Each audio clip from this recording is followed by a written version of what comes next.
This is the program about Maitreya and the Masters of Wisdom. And welcome back. We're very glad to have you. I'm Sabina Qureshi, broadcasting from Edmonton, Canada. And with me today is Camille Lawang from New York, USA. Hi, Camille. Hi, how are you? I'm good. How are you? Good, thanks. Good to be here. Yeah, it's great to have you. We're going to do part 2 of a show about the evolution of humanity. And excuse me, in the subtitle, we say stepping into our divinity. And that's a deliberate part of the title because we're going to talk about who we really are, what our nature is. And just before we carry on, I'd like to say that we will be doing a 30-minute meditation at the end of the program. So please join us if you're interested. And also, you can follow us on YouTube. You can follow us on Facebook for updates all the time. And once again, thanks for being here. So, Camille, do you want to jump in and tell us a little bit? What is this going to be about? Okay. I'm going to pick up where I left off in the first part, which was in September. And if you're interested in seeing that, you can on the YouTube channel called Message of Hope Weekly. It's episode number 79 under live. The evolution of humanity for me is just a really interesting topic because there's so much more to explore about who we are, about humanity, that goes beyond the physical form. And the Ageless Wisdom Teachings, which is a very ancient body of spiritual teachings, offers some interesting ideas about what makes us us and how we've changed over time. So in part 1, we've talked about several aspects of the Ageless Wisdom Teachings as it relates to the evolution of human consciousness. We presented the planes of existence and related it to how the human being is made up from the dense physical plane up to the monadic plane, which is a much finer vibration spiritual plane. We described the human being as being made up of a spark of God at the monadic level. This is our divine self and who we are essentially. And a vehicle, the physical body, the emotional body, and the mental body. And then we have the soul, which serves as a go-between, an intermediary. Camille, can I just interrupt you for a sec? I want to just ask a question about this. You said that the monadic level, the spark of God, is a much finer level. So you're talking about vibration, rates of vibration? We're talking about matter, levels of matter.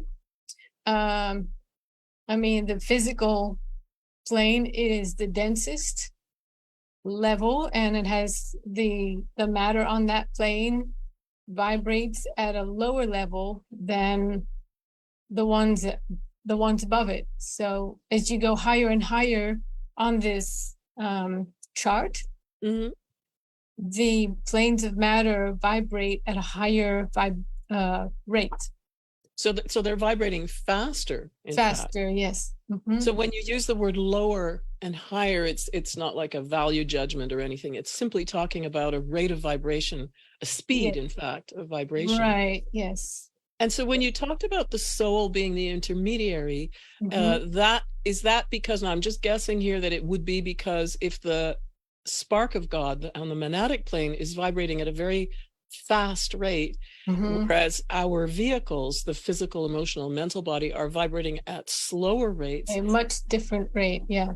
So the two can't really intermesh somehow, like almost like, gears, teeth of a gear, like on a bicycle. They can't mesh together because they're going at different speeds. So that's what the soul does. The soul somehow bridges the soul that. is a go-between. Like it's the middle. It's higher. It vibrates higher than our vehicle, but not as high, not as fast as the spark of God. So the soul steps down the qualities of the of divine self in such a way that it can eventually bring it in onto our personalities, the vehicle.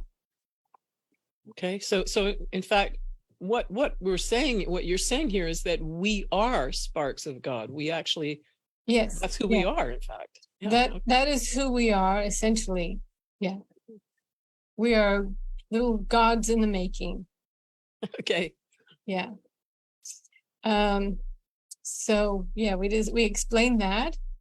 And then we also gave a synopsis of our 18.5 million years as human beings on this planet.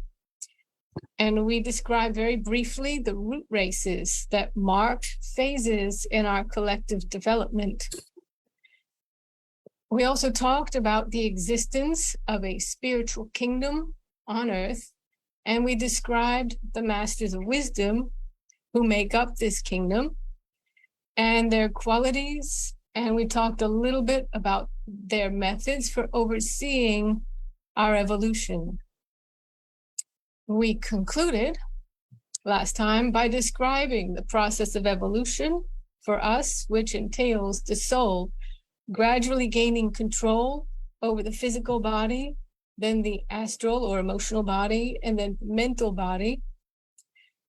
And that people can speed up their progress through service and meditation. So we can continue here with the two laws that help to propel evolution. So we have the law of rebirth or reincarnation and the law of karma or cause and effect. So because it takes such a long time for the soul to establish contact with and gain control over the threefold personality, we need a lot of time to do this. And so we incarnate over and over again, hundreds of thousands of times, according to our information. And gradually we develop, we evolve, we gain experiences, a wide variety of experiences. We learn skills and abilities.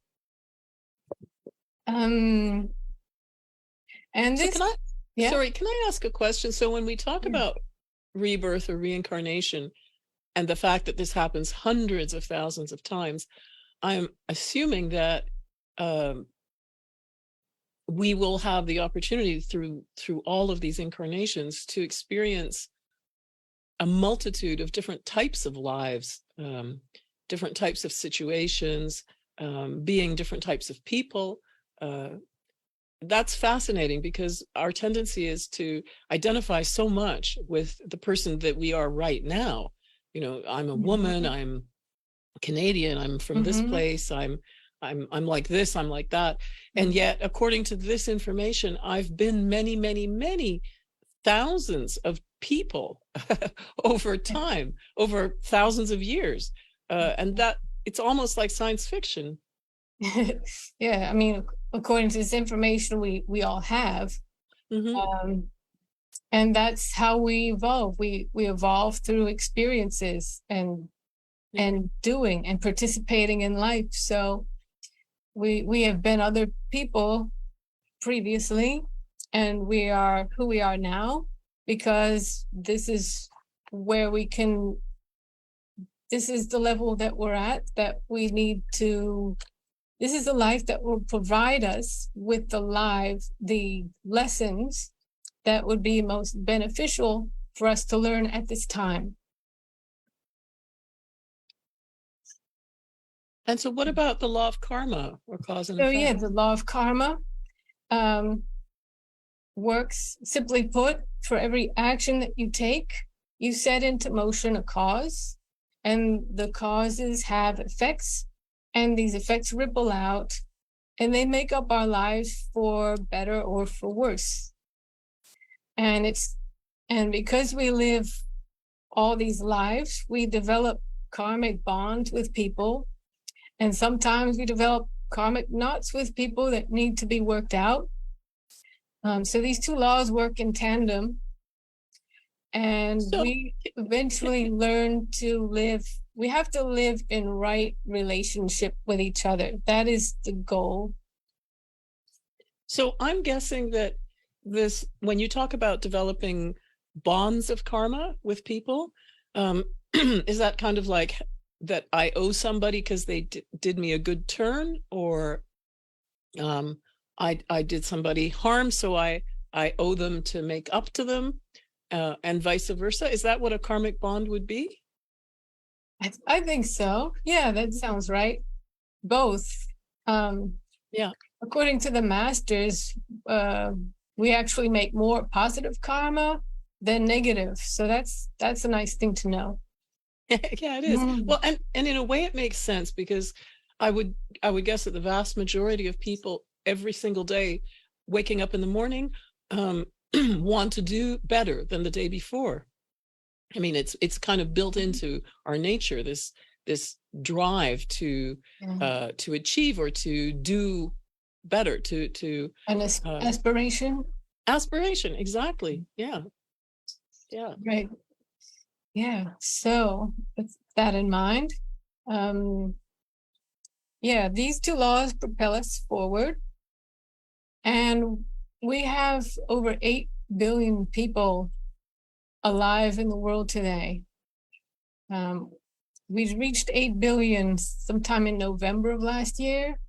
It's Wow. pretty staggering. Yeah. This slide shows 5 initiations. These are great expansions of consciousness that each person must go through to complete the journey in the human kingdom. So these initiations take place during the final several lives of the person's journey.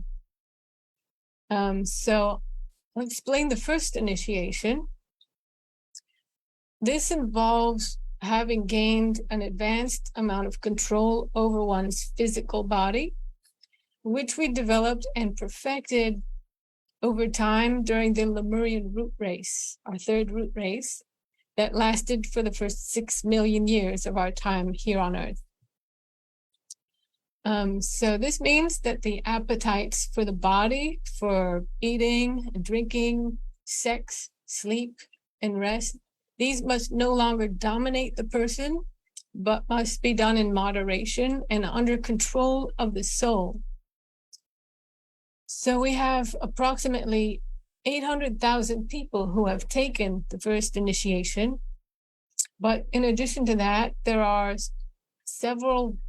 a few million more people who are getting close to taking the first initiation. So Camille, sorry yes. to interrupt just for a sec. So really, proportionally, like 800,000 compared to 8 billion is a very small number, isn't it? It's a small fraction, yes. It's a very small fraction. But you're saying everybody is moving towards like further development, so that regardless of where we are in our development, we're all going forward all the time. You can't go back. No one goes backwards. You're all going forward. Okay. It's just a matter of the rate. I have a question. Centauri, thank you for asking, has asked how much in our lives is due to karmic bonds and how much is from random occurrence? Is there random occurrence, I guess, is another way of saying it too. Yeah, I do. I'm not sure. I think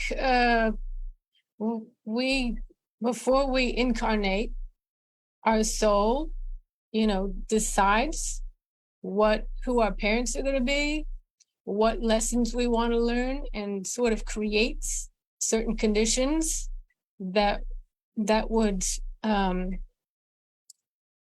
that we need to bring us into the lessons that we need to learn. So there's some of that, but then we have free will. It's up to us how we handle the conditions that we find ourselves in. Well, and I'm thinking about the question about random occurrences. Uh, Mm-hmm.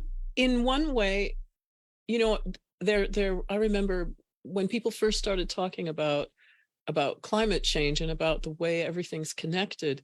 Uh, I recall there was this. I think that was before the time of memes, but it was kind of like a meme at the time. The idea that a butterfly moving its wing in one place would have an effect that could be translated into, weather patterns somewhere else, thousands of miles away. And it was just an example of how every little thing has an effect on everything else. Mm-hmm. And these were biologists talking about this. They weren't talking about consciousness.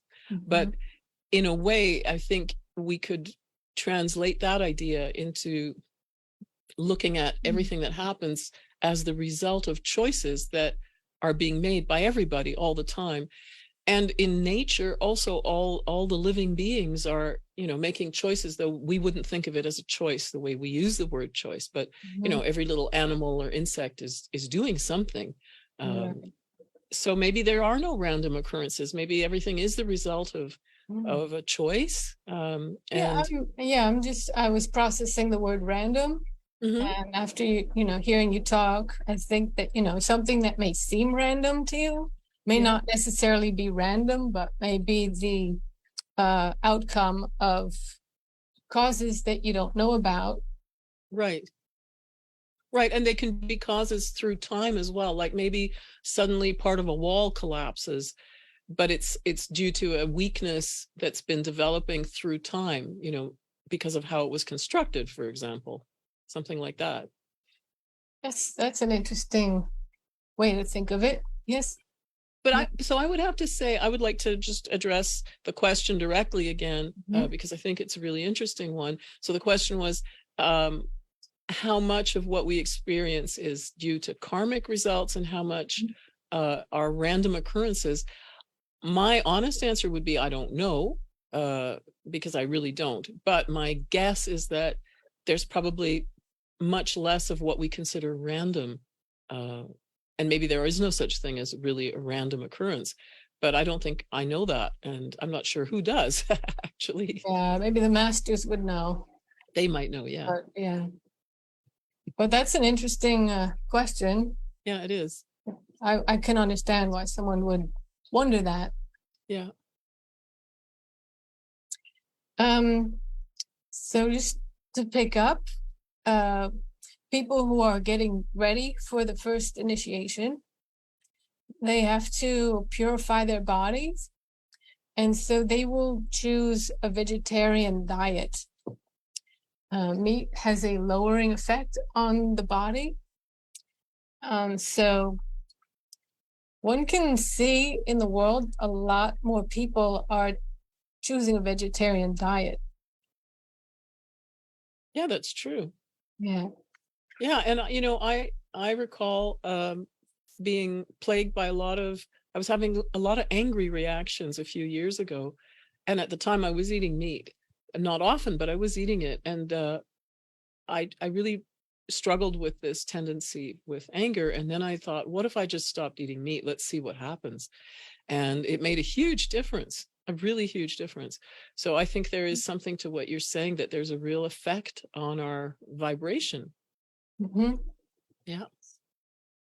Yeah. Um, so let's go on to the second initiation. And this one requires control of the astral or emotional vehicle, which was developed and perfected during the Atlantean root race, which spanned 12.5 million years. The astral nature is so powerful that this is said to be the most difficult initiation to achieve. This is because we are very enmeshed in the fogs of desire, which is also called glamour. And this glamour distorts our ability to perceive and respond to reality correctly. It has a distorting quality to it. So to resolve this, the soul, through the use of the mind, has to gain control of the emotional body. And then in doing so, this is a slow process in which we free ourselves from emotional bondage so that we no longer become so easily overwhelmed by our emotions and desires. The third initiation, which has been taken by 2,000 to 3,000 people, involves gaining control over the lower aspect of the mental body, the mental plane, which has to do with concrete thought and reasoning. This involves dissolving the illusions of the mental plane with the light of the soul. And So Camille, yeah, sorry, can I interrupt? So the illusions of the mental plane, that would that mean ideas that we have about reality that aren't actually true?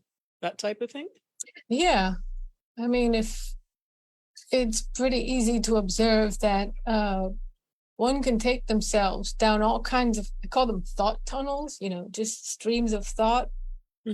Your thoughts can go in all kinds of directions, and then you can believe them because you thought them, and it's based on reasoning perhaps, but they may not be true.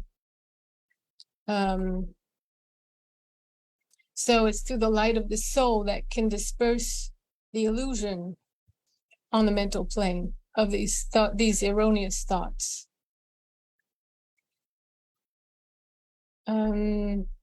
So another thing is that one must demonstrate an integrated personality. So your physical body, your emotional body, and your mental body will have become integrated, working together under the impulse of the soul. And it is the task of our current root race, which is the Aryan root race, to develop and perfect the mental body. So this is a work in progress. The fourth initiation, of which there are approximately 450, is called the renunciation.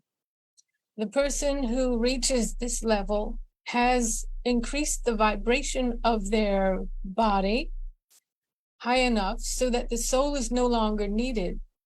The soul is then reabsorbed back into the monad, the spark of God, and our spark of God works directly through our personality.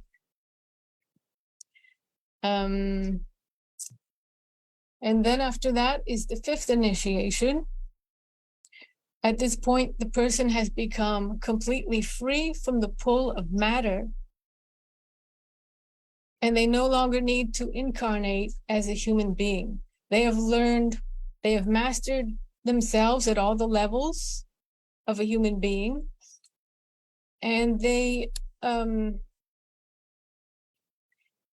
learned all the lessons that they can learn on earth. So they move fully into the spiritual kingdom.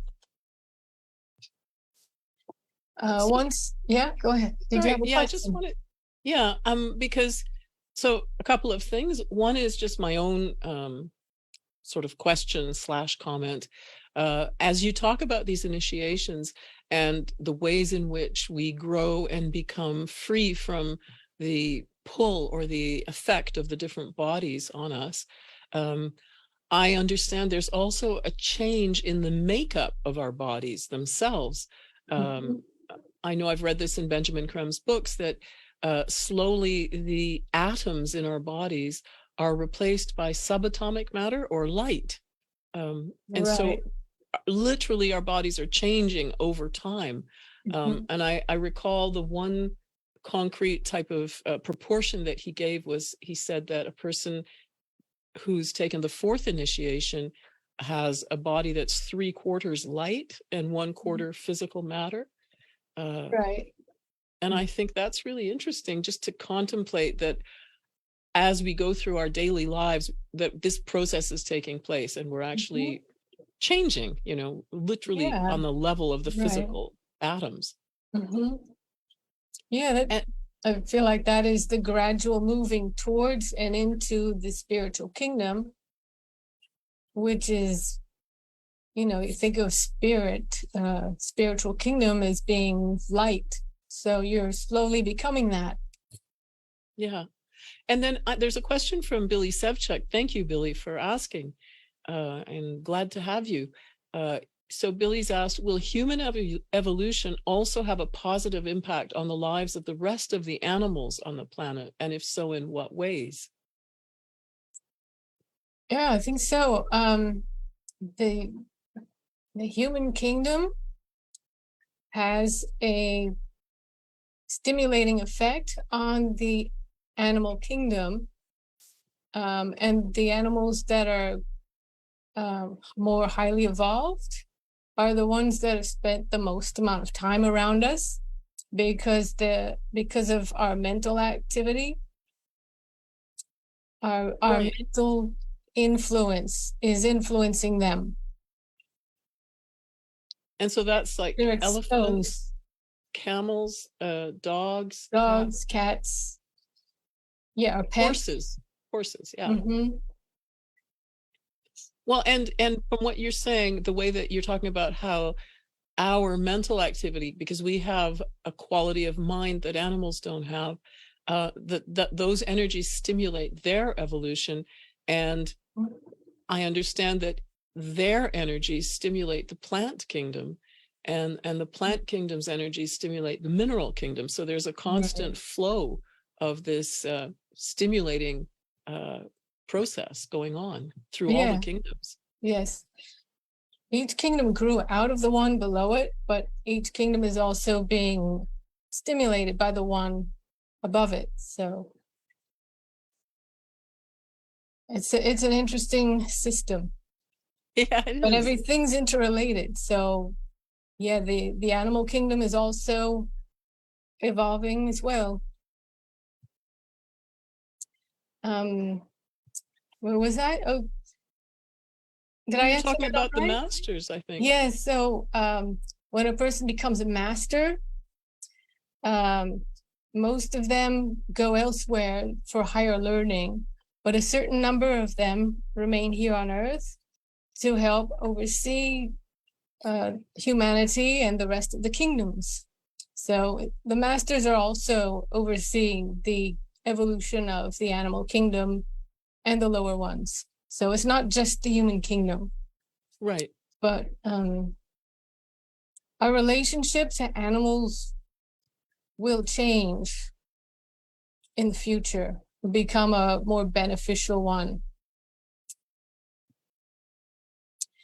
So we have 63 masters associated with this Earth's evolution. And these masters work in accordance with a plan that has been set by our planetary logos. And this is the being that ensouls our planet. So these people, these masters, have completed their evolutionary journey on Earth. They are free from the pull of matter, and they're also known as the Lords of Compassion. Also the Elder Brothers. They are harmless. They create no negative karma, and they don't infringe anyone's free will. Infringing a person's free will is against spiritual law, so they make sure not to do that. And their consciousness resides on the plane above the mental plane, which is the Buddhic plane, the plane of intuition, where the connection between all things is easily apparent to them. And when you talk about the fact that they don't infringe anyone's free will, that kind of seems like an important point to me, because I'm guessing that we probably do that all the time without being aware of it. We do, yes. And sometimes we are aware of it. We do it anyway. Yeah, true enough. Yeah. So here's some ways that the masters help us to progress. They manage the energies that impinge our planet to protect us from harmful ones, and to send others our way that would stimulate us and help us forward in our evolution. Energies like that include love and will. They place ideas that would advance life on Earth. They place them on the mental plane, and then members of the human race who are sensitive enough and can reach that level, pick up on these ideas, and then they can bring them into the world. And some of these manifest as inventions and technologies, ways of doing things, structures and solutions to problems. And so, excuse me, I just want to ask about the mental plane. So this is like a plane of matter where mental matter is, or mental matter is the plane of thoughts and ideas. And so the fact that, for example, two people working on a problem in different parts of the world might come up with a solution, the same solution at the same time, without having been in contact with each other, might simply be that they've both connected to that mental plane and kind of received the same idea. So I think of a radio with an antenna. So maybe our minds are kind of like antenna. We're depending on where our antenna reach to, that's what we will be able to connect with and receive. Right. Yeah. And I think of the late 1800s when inventors were developing, were working with electricity and developing forms of electricity, communications, light. These things were, there was almost like a competition between people in the US and different parts of Europe, working on similar things, coming up with inventions at more or less the same time that were similar but a little different. Right. Yeah. So that also makes me think of recent stimulation by the masters that has been towards the growth of various forms of intercommunication to bring us closer together on the outer plane so that we can parallel more closely the unity, the inner unity that exists on the inner plane, the spiritual plane. And this has taken the form of the press, travel, radio, TV, and the internet, and perhaps the more recent developments of like social media and texting, quicker ways, all the different ways we have of communicating with each other instantly. This has been the result of a stimulation by the masters to bring us closer together. Yeah, it's an amazing thing how much we talk to each other these days. Mm-hmm. We're constantly in communication, in fact. Right. Yeah. So, yeah. And then, do you want to go to the next slide? Well, yeah, teachings. Okay. That's right. And I just wanted to mention a quote by Victor Hugo from The Future of Man, because I think it relates to the idea of ideas themselves and how powerful ideas are and how they can change our lives, like what you were just talking about with all these ways we have now to communicate with each other. All of that first existed as an idea, and then people had to figure out how to make it real. And he said, nothing else in the world, not all the armies, is so powerful as an idea whose time has come. And I love that quote. I think it's very powerful. Yeah. And it makes me think that these ideas, in all likelihood, were placed by a master that people were ready to take and run with. Right. Yeah. So another thing that the masters do is they bring teachings directly to humanity from time to time.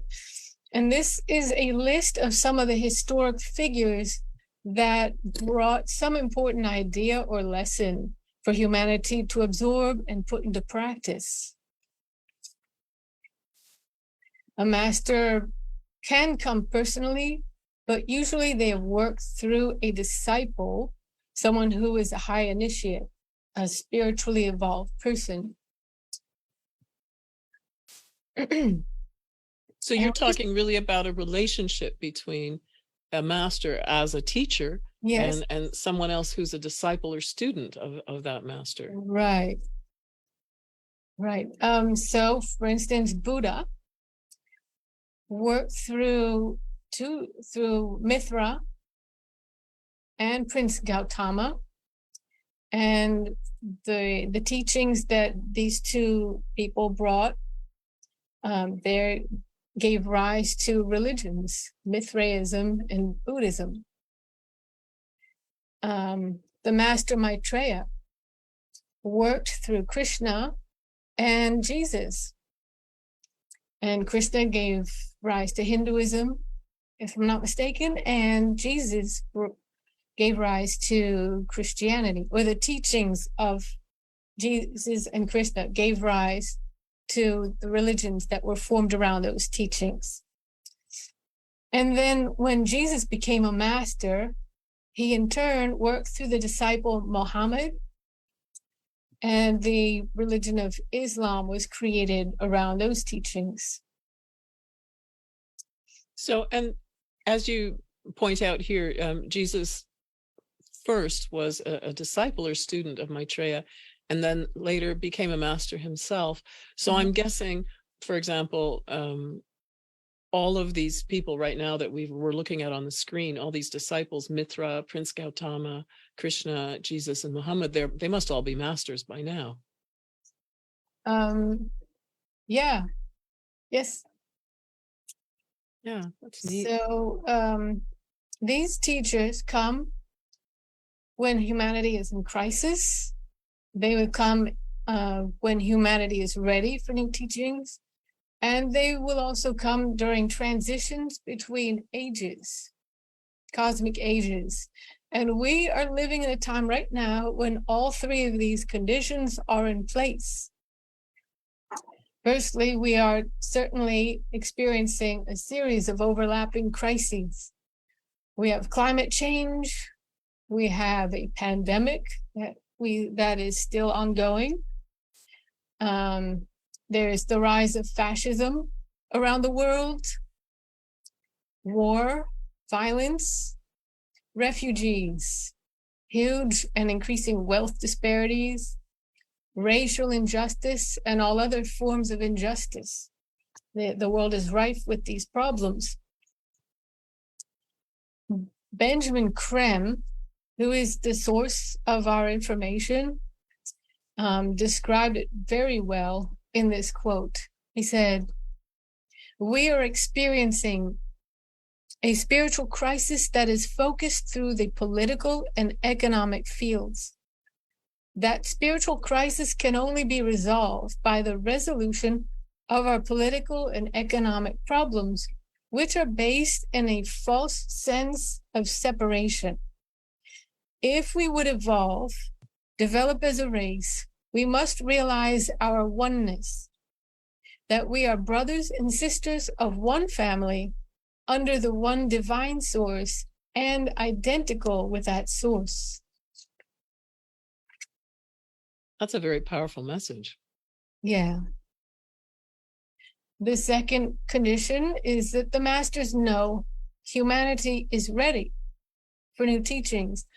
According to Benjamin Krem's master, they observe a new light in the aura of the human race and a dawning sense of unity. On the outer plane, this has been manifesting as people coming together in response to our various crises, uniting around some cause and finding their power to make some effect, some change. It is this light and the efforts of this growing and diverse body of people that shows the masters that we would be responsive to a great teacher. It's the rise of people power that has been a very important development in the world. It sure has, yeah. Absolutely. 20 years ago, this did not exist. It was starting to exist. It was starting to, It yeah. was existing, but it's gotten more so, and we're seeing people um, come together in very dangerous situations, but still coming together to protest Right, like situations. right, like the people in Iran. Yeah. Yeah. The third condition is that we're also transitioning to a new age. And this is part of a cycle that occurs every 20, 100 years or so. The increments are not equal, but each cosmic age brings in energies and qualities that shape and influence the societies that are created during that time. Transitions between ages are chaotic because the old energies are diminishing. They're losing their strength, and the systems created during that time are breaking down. At the same time, it's challenging to adjust to the new energies coming in and to create systems that reflect the qualities of that new age. So we are leaving the age of Pisces, which has given us some very important qualities. Individuality, idealism, and devotion are not qualities that we had 2,000 years ago. We had a herd mentality, apparently. We didn't really think for ourselves, but that has changed. And this has become a big step for us collectively. We also have division and fragmentation and fanaticism as extreme versions of these qualities. The Aquarian energy is that of synthesis. Benjamin Creme describes it very well when he said synthesis means the drawing together and creation of oneness, a unity out of disparate parts. You will find that is the aim of the evolutionary process. Unity in diversity, the greatest diversity in the fullness of unity. At this time, Aquarian and Piscean energies are of a similar strength, but with each day that passes, the Aquarian energy grows stronger and the Piscean energy diminishes a bit more.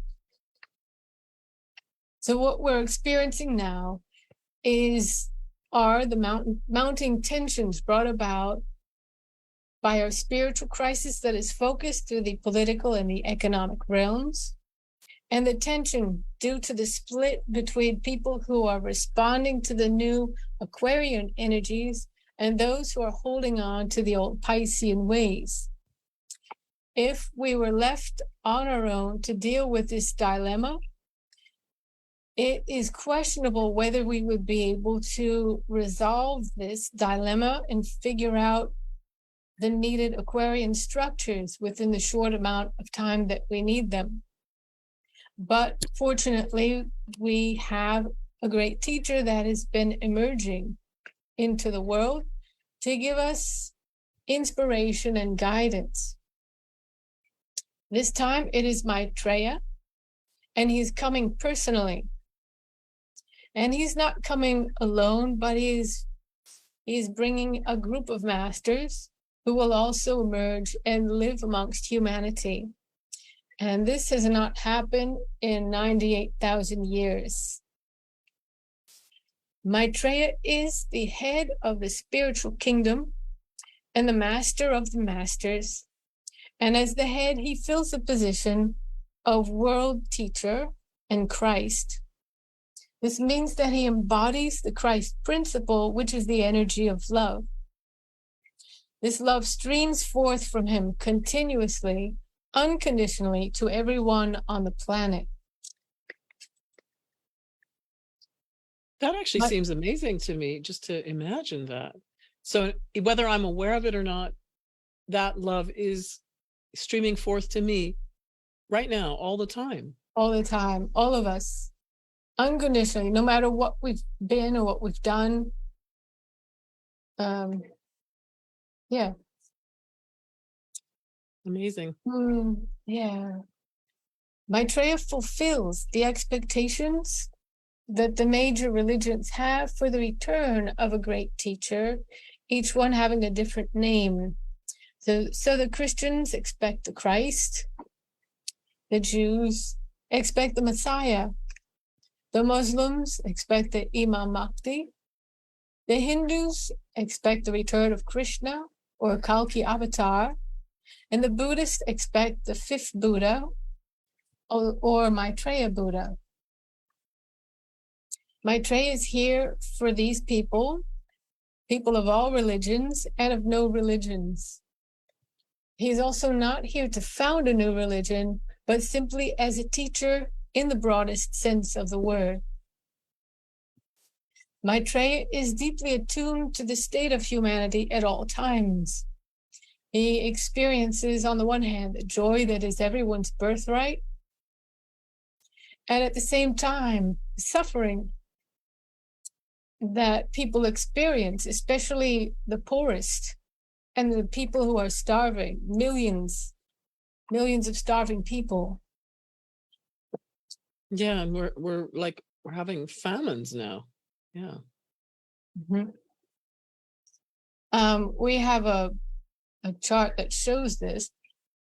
Our information is that 1/3 of the world usurps and wastes 3/4 of the world's food and 83% of the world's resources, leaving the majority, 2/3, to make do with 1/4 of the world's food and 17% of all the other resources. These ratios came from Benjamin Krem's master in the late 1980s. Since then, the disparities have only increased. According to the World Food Program Hunger Map, there are currently over 8 million people who are undernourished. I think it's 800 million, actually. Isn't that what I said? No, you said 8. Oh, no, I meant 800 million. I'm sorry. That's okay. Sorry It's about almost that. a billion, in other words, right? Right. Yes. Yeah. Thanks for correcting me. Yeah.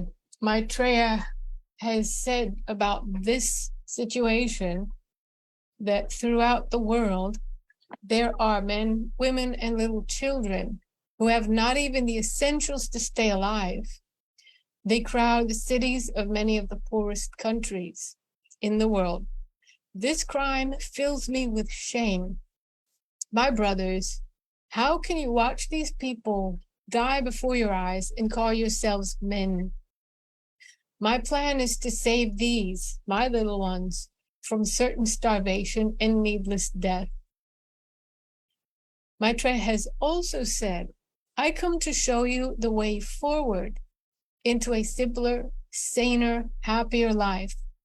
Together, no longer man against man, nation against nation, but together as brothers, shall we go forth into the country, the new country, the country of love, the country of trust, of beauty and freedom. Yeah, change is definitely needed. No doubt about that.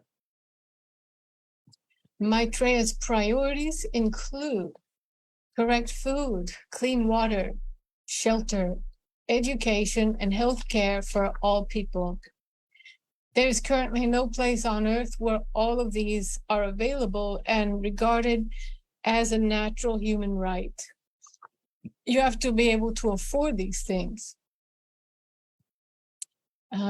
Some places are a bit closer to that, like Scandinavia, while others lack the wherewithal or political will to provide them. Well, and I wanted to mention, I lived in Norway for a while, and I got to see firsthand how their system works. And it's true, in Norway, everybody pays much, much higher taxes than in the US or Canada. However, the result of that is that everybody's taken care of and they don't have the kinds of problems that we have. I was able to see this firsthand. A friend of mine was a single mother with two small children, and during the early part of those children's lives, the Norwegian government supported her, paid for her home, her apartment, daycare for the children, and her university education. So she went to university for 4 years and got a degree in IT. And once she had that degree, then she was able to get a job that paid well, and she was able to support herself and her children, and in addition, pay those same levels of high taxes back into the system. So over time, she more than reimbursed the government for what they had given her. So I think it's a really good idea. I think it really works. Yeah, it would be nice to see that. But people have to agree. They have to want to do that. I mean, Right. That's the big difference, is that in those countries, the population is in agreement with that idea. Yeah. Yeah. Well, not all of them. Some of them leave because they don't want to pay high taxes. Yeah. Another priority of Maitreya is to resuscitate and restore the planet. Our planet is very sick and really needs to be healed, and our survival is very much connected with the planet's healing. And another thing is that Maitreya is here to show us how to live in peace. This is something we've never been able to do before, but he says it's possible. When Maitreya steps forward, he will teach us something called the art of self-realization. And this simply means practicing the honesty of mind, sincerity of spirit, and detachment. Being able to practice this will lead us to be able to live in peace with each other. To achieve world peace, we must have justice in the world. There can't be justice if half the world is in poverty. The tension created by the disparity between the developed and developing nations is a very situation, because it has the seeds within it for a third world war that would be nuclear. On the other hand, creating justice would end war. To get justice requires the creation of trust, because when there's trust between people, things that are impossible to do without it become possible. Nations would be able to talk to each other and work out their differences. To create trust, Maitreya says, share the resources of the world equitably. Maitreya will present a very practical, sensible way to accomplish this. And there is really no other way to resolve the tensions that we currently have in the world. Sharing the resources is the key that would unlock the solutions for the world, so that we can meet these priorities. So sharing would create trust, real justice, and real peace. Maitreya has been in the process of emerging since 1977. In part 3, we're going to talk about the effects of Maitreya's presence in the world so far, the opportunities ahead for us, and an important way that we can help humanity in cooperation with the masters. But for now, I would like to leave you with this parting quote from Maitreya. He says, "Be not afraid of the many problems which arise now almost daily in the world. These events are transient, and soon men will come to understand that they have before them a future bathed in light." So that's a wonderful quote. Thank you, a Camille. message I of like hope. that. Yes. Yeah. Something I think we need it to at this time. Absolutely. Yeah. So I'll just say that we are volunteers of Share International, nonprofit organization, and that the source of most of our information came from Benjamin Creme. And some of it also came from Alice Bailey. They both put out a series of books. They both had telepathic rapport with a master of wisdom.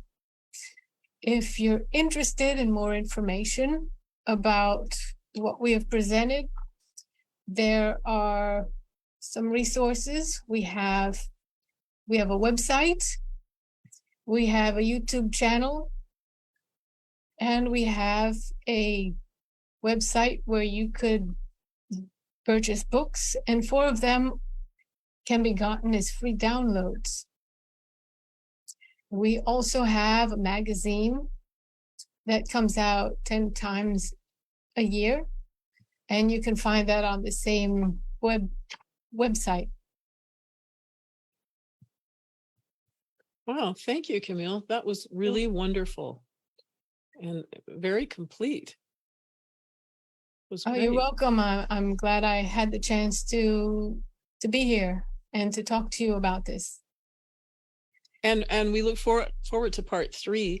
For those of you who want to return for that, please follow us on Facebook and also on YouTube for updates.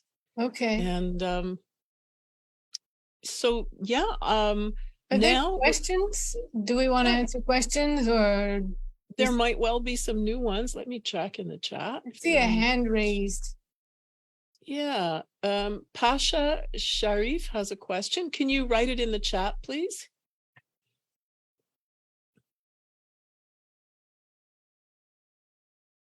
Okay, it looks like Pasha's going to write the question in the chat.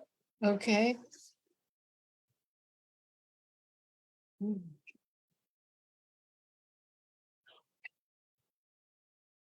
Okay, well, we only do it through writing in the chat. Looks like you can write in the chat because I can see you've written, "No, I can only speak." And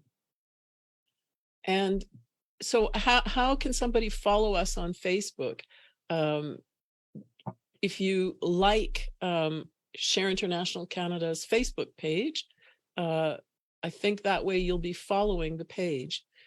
Is that right? Have I understood it correctly? Yeah, it would. Yeah, if you post something, it will show up in your news feed. Okay. So Pasha says that he or she is from Germany, and that's why he or she can't write. Well, it looks as though you're writing fine, though. I could read everything you wrote. What you can do, if you like, is you could use a translator online and put your message. You know, if you don't have a chance to do it now, you can always post it onto Share International Canada Facebook, and we can answer it later. Yeah.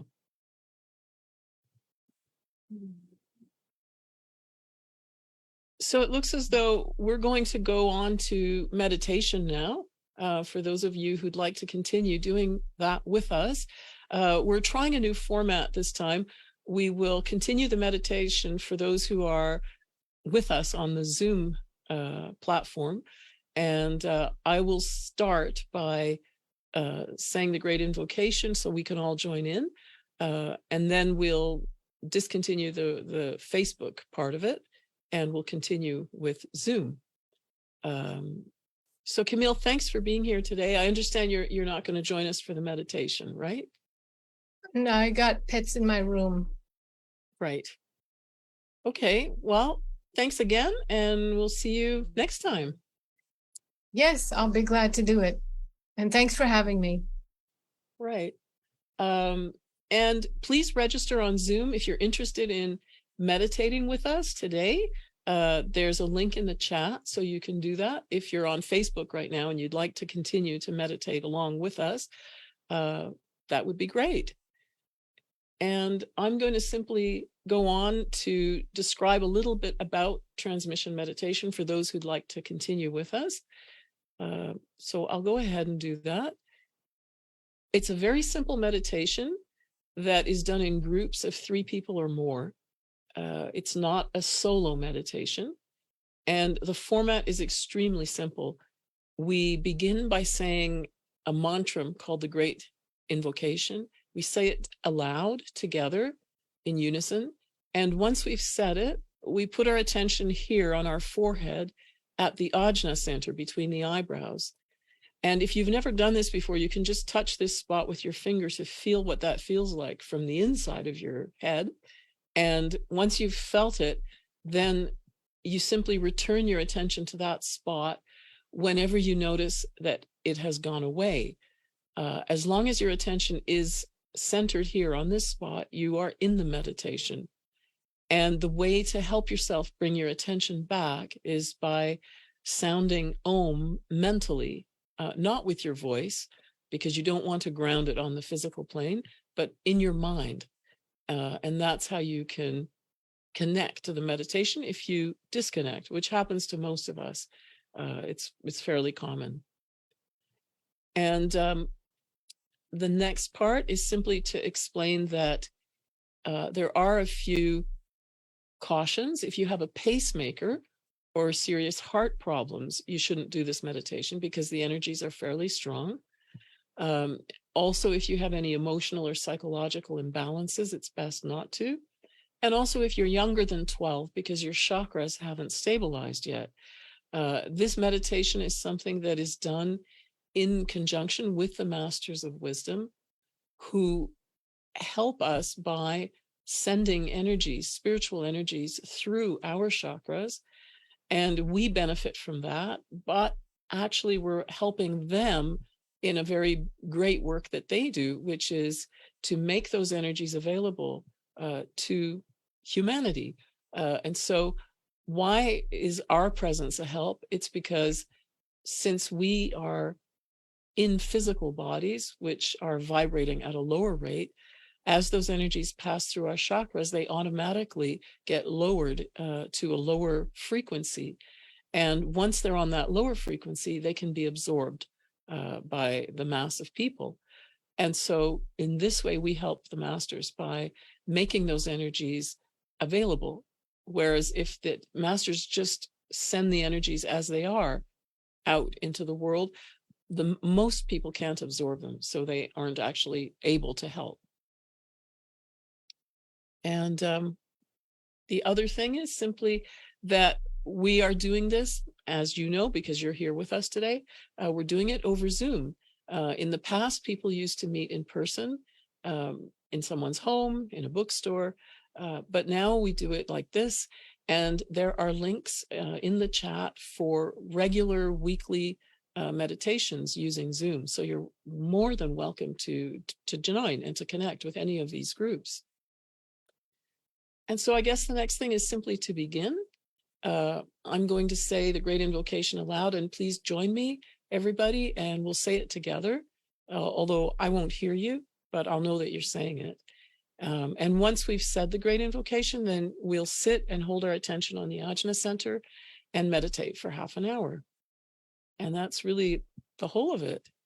And I look forward to seeing everybody again next month. We'll be back again on February 11th to talk about the world of plants and consciousness and the connection between them and us. All right, I think it's time to begin. So I'm going to go ahead and begin by saying the Great Invocation. From the point of light within the mind of God, let light stream forth into the minds of men. Let light descend on earth.